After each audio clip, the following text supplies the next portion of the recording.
Hello, Tina here with SI2. You have a challenge this year. You were a startup school last year, and so you went through the SI2 process in the VTA, and so now you're going to be adding just a little bit of richness to the program. I think you'll like it, but there are some things to learn about that, and so that's what your October activities are going to be all about. So for this is going to show you how to convene the initial School Improvement Council, and this will be your October activities, and they will be due on October 31st. This year, as I've said, you will convene your School Improvement Council, and this will be, of course, for your school improvement plan. This is a part of Indiana Code, as well as we've just found through years of experience that the more input that you have from your outside stakeholders, your parents, your community people, the richer the plan will be, because it never hurts to have more than one set of eyes or one group of eyes looking at the plan and giving ideas. You'll find this in section 2 on the VTA process page. And as you see, it's the same as it normally is, with the steps, the tasks, the tools, enter report, submit, due date, and status. Right now you have a clean slate, and then you'll move on from there. So the first step that you'll take is an information page that you'll want to read and start to understand. And as always, if you have any questions about any of this, feel free to give me a call, drop me an email, and we'll work on this together. But in the School Improvement Council introduction, anyone who is a potential council member will receive this information that your school, you'll put your school's name in, is participating in the School Improvement Institute, which introduces us.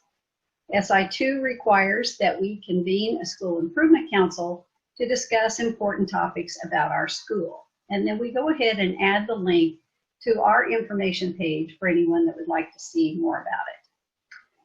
The role of the council, once you get one established, will be discussing all of the topics that are related to the formation of the school improvement plan. And this includes, what is your rationale for raising academic rigor? Many times these things are overlooked.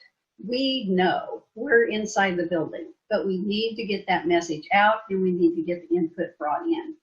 So rationale for raising academic rigor. What's the vision for student success in our community? What are people thinking about? What are our measurable academic goals? What are our school's root causes? What's interfering with those academic goals? And then, what are our interventions? How are we going to address each of those root causes to eliminate them and then allow the academic rigor to continue? And then after each discussion, and this will be a flowing discussion throughout the year, the School Improvement Steering Team will use the council's input to develop a related component in the School Improvement Plan. And then each component will be presented to the council for approval by consensus. One nice thing about council discussions, and I think it's going to be tremendously useful this year, is that by default, all the council discussions are available online. So if you don't feel comfortable having an in-person meeting this year, it doesn't matter. Business will go on as usual. Some schools do choose to have in-person discussions, and I'll show you in just a bit how you can add that on to your default of your online discussions. Once your council members are established with their email addresses, they will receive an email from us at si2@inspiresuccess.org before each meeting, and this will be up to you setting the calendar, but give them at least a week to get this email and letting them know if an in-person meeting is being held and the details for that meeting. Or it will also give the details of the discussion, and we have a meeting online is basically what it comes down to. It's as close to an active online in-person at the time in real-time meeting as we can get. Each council member will receive a unique web address where they'll go and they'll watch a video, which is a video that I will provide to you that all the council members can see that will explain their task for that specific meeting. They'll review any student group data. And remember, we never use any individual student group data. It will all be group-wise, no titles, no anything attached to it. Just data, enough that it will give them a good idea of what's going on. And then they will participate in the online discussion, which will be as few as one question, or it could be several questions. Council members will be able to enter their thoughts, they type in their answers, and they can respond to the comments of other council members. So they can like what someone else has said, kind of that Facebooky thing where you can like it, or you can continue the discussion. And it's one thing we do want to say though is the steering team members, you do have an important job here to moderate those online discussions. So who makes up the council? This is usually the first question that's asked. To make the discussions rich and the decisions sound, your school improvement council should consist of all your teachers. So you're basically thinking a virtual teachers meeting that will attend to the business of your school improvement plan. As many parents as you can get. This will be a group of parents that will represent the range of whatever your class, or excuse me, your school is made up of. If you are a K-6, then there should be K-6 representation, and so on. And then the community stakeholders. And we work with a number of schools from very, very small schools to very, very large schools. So we leave this up to you. You know your community. You know how large it is as far as, you know, how many organizations are involved. You know how small it is. It may be individuals that are representing a business. So, but that's up to you. We don't cookie cut any of this. All of these people will bring different perspectives to the table. That's what we're looking for.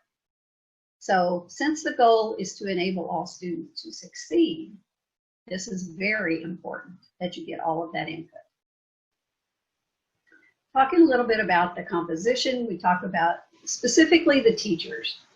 And there again, to meet our school improvement standards, which is just our research over the years, we have found that schools really should invite all teachers, counselors, and administrators to be a part of the School Improvement Council. They are the heart and soul of your school, so why wouldn't they all be there? The steering team should, at the absolute minimum, have at least one teacher from each grade level. I have found that all teachers want to be a part of this because there again, it's something that they're taking right back to their classrooms. It's something they're involved in on a daily basis. So of course, they want to be a part of that. But at a minimum, at least one teacher from each grade level and for subject area, depending upon the makeup of your school, make sure that they're on the council.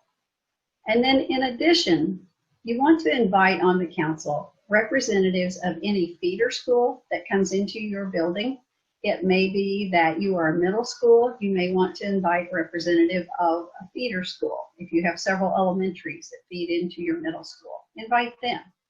Or if you're a high school with a middle school, that's up to you. That comes down to your specific area.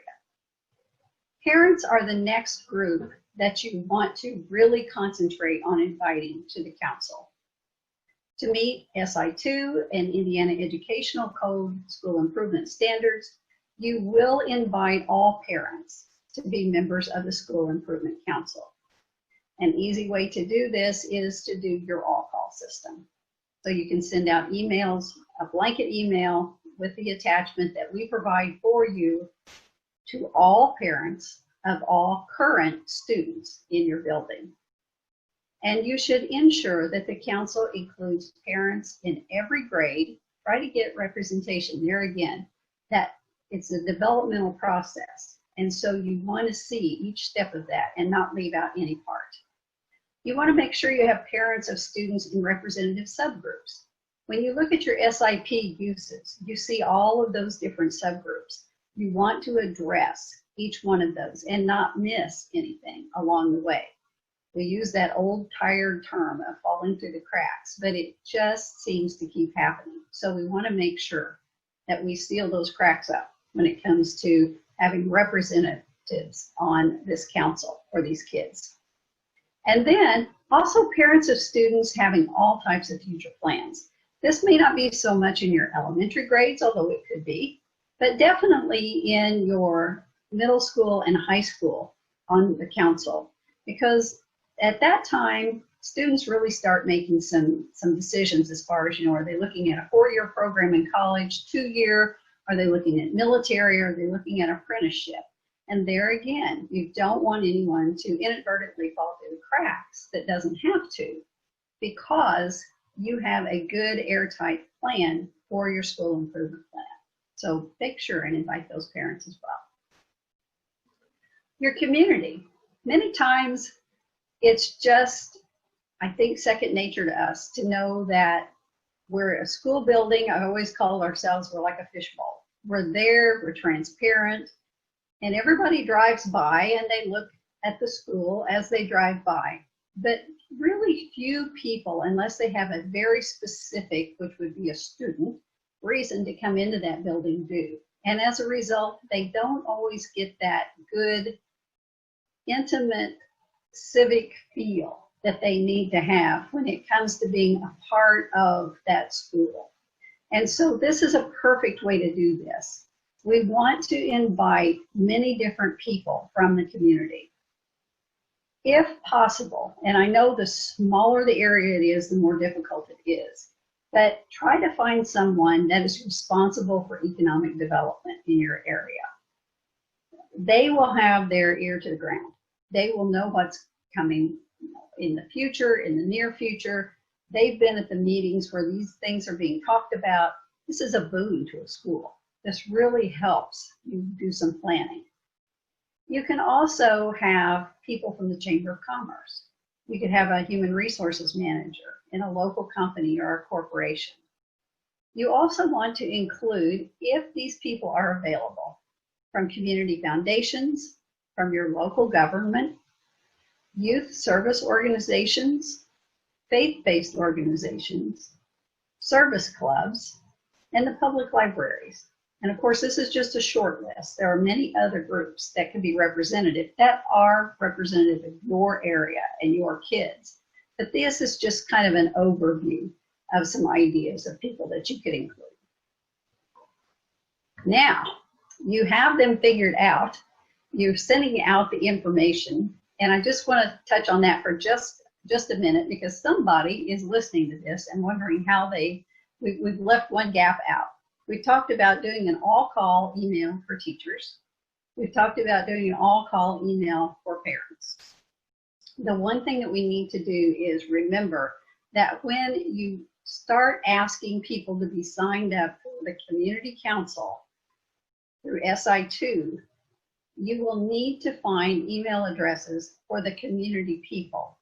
It's not as difficult as it seems. Many Chamber of Commerces will have many of these email addresses, and I have found them to be extremely helpful. So give them a call, ask them what the best way to do this is, and they will give you some good information. Otherwise, if you go to a company or a corporation's website, 9 times out of 10, there again, you'll find an HR department, and that's what they do. One of the many jobs they do, but that is something they do, and they can help you with that. Okay, now that you get your council emails ready to go, you'll want them to be able to sign up so that they can start attending virtual meetings or meetings in person. And the way to do that is they will need to join the school improvement meeting online so they can participate in these discussions and, really importantly, receive email from the steering team. This is your lifeline as far as keeping these meetings going. So we give you a sample email template with blanks to be filled in by the steering team. This is found there again on the VTA process page, section 2, step 4. This template, once you fill it in, you will fill in your school name, You will fill in your 4-digit code, which is assigned to each school by the IDOE, and then any contact information. So there will be one person who is more than likely the council discussion person or the council consensus person will be the contact person for people to send emails to. I wouldn't necessarily put a phone number, but definitely an email of where they can contact with any more questions. I don't think you'll be bombarded. People usually are very helpful and just want to get started in helping the schools. So don't shy away from that. But this is all on a very nice template that it probably takes all of 5 minutes to fill out. You'll just attach that to the email, and then you'll send it, the team will send it to the potential council members, asking them to go to inspiresuccess.org/join council, which will be a link. Pretty much your work is done. Once they start joining, you won't have any data entry. You will just have them join the council by clicking it. They put in the 4-digit code, and then they enter their contact information. And we will ask them what group they feel they can bring representation from. So this will start filling out your council. This will be your youth service groups. This will be your commerce groups. This will be your parents. This will be your teachers. So all of these people will be doing this data entry for you. I know at first it sounds like it's just daunting trying to do all this. It's done. It will be done for you. And so that main thing that you want to do is once you get all this information, you want to be able to use it. And so in order to do that, make sure that the council members know that they need to make sure that SI2 at inspiresuccess.org is what some people call whitelisted, but it just means we don't want it to go to their spam box. And so if they will set that up on their email, that they need to make sure that our address doesn't go to spam on their email system, then they will be sure and get each month's meeting so that they can participate. Okay, so the most direct way to invite the teachers, this is just a quick review, do that all call via email using your school's call out system. Do the same with parents. Look to all the sources to find specific emails for additional members. Do some brainstorming. Who are you going to look for? And then go to your sources. Use your resources. Use your Chamber of Commerce. Use your HR departments to get that information you need. And then remember that sometimes it's just a Google. Just look up who it is and see if they have the online email list on their websites. And we all know people. I mean, we can all know somebody that we can pick up the phone and institute their help as well. Okay, now that you have, we're still in the section where we're inviting the council members, but now we're to step 4. And on that one, you will see 2 information icons. We've covered the first 2 steps of the first icon's information in the previous slide. So let's look at step 3, which is monitoring your council roster. And this is extremely important. I don't think you're going to have a lot of inflammatory comments or anything. I'm not anticipating that. But what you want to do is, a lot of times, one of the main things I see are duplicate entries. And so it looks like you have a huge council, but then when you start looking through your council, you may have some duplicates. And so you want to be sure and keep a tidy house with that. So you want to eliminate your duplicates. If you see 2 different emails, you'll want to be sure and contact that person and make sure that you send it to the proper email. And then another nice thing with your council roster is, excuse me, as changes come along, there may be people with new email addresses or something. Every once in a while, a couple of times a year, go back and check that, especially as you're monitoring the council minutes as they come in. If you see someone's fallen off the radar, that's a good time to go back, make sure that the emails are getting to them, And it may be a matter of sending them an email, seeing if you get a response. And if you don't, it may be a matter of just picking up the phone. So make sure that once your roster's there, it is carved in stone to a certain extent, but at the same time, you want to make sure that it stays active and that you keep it going and that you keep the people propped up that are on the council. And on step 4 also, the second information icon is just useful general information on how the vision to action process works to develop the school's SIP. Some will like more information. And so this is a great little graphic that you can send along. There again is another link in your email, if you so choose, to show in simple form how we work through SI2 for your school improvement plan. Now we're to step 5, and you're going to actually upload the council invitations. When you are on the VTA process page, under the enter icon, you can upload the council invitation template, which is what we talked about earlier, putting that information into that letter. You've already added all your necessary information, including your school's name, your 4-digit school code number from the state, your contact person's information. So make sure and save your template to your computer's desktop. It works for me. I like a place where I can find it very easily. Seems like the desktop's the place to be. So just save it to the desktop, and then you'll have an easy find for the next phase of step 5. Now, you've gone from the enter to the report icon, and you will see a download icon.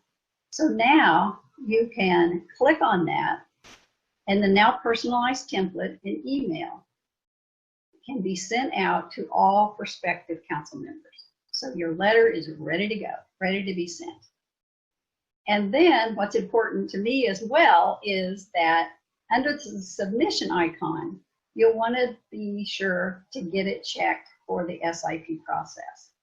So you will upload your council invitations, you will send out your council invitations, and you will submit the council invitations to me or a link to the invitation.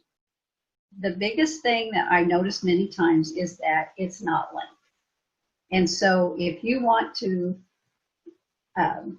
check with me ahead of time to make sure that it's linked, then that's great. You don't want to send an email out to someone that doesn't have a link on it. So if you have any questions of this part, this usually is the part that might be a snag every once in a while. So some of you will zip right through this, no big deal. But if you're like me and once in a while you look at it and you hit a snag, be sure and give me a call or email me and we'll walk you right through it. Now you have your council invitations all set out, and you're going to start seeing the membership grow. You're going to be looking at your council members, and there again, members of the steering team, keep checking that. See that the members are coming in. You're going to see them start showing up. So be sure and monitor that closely after you've sent it out.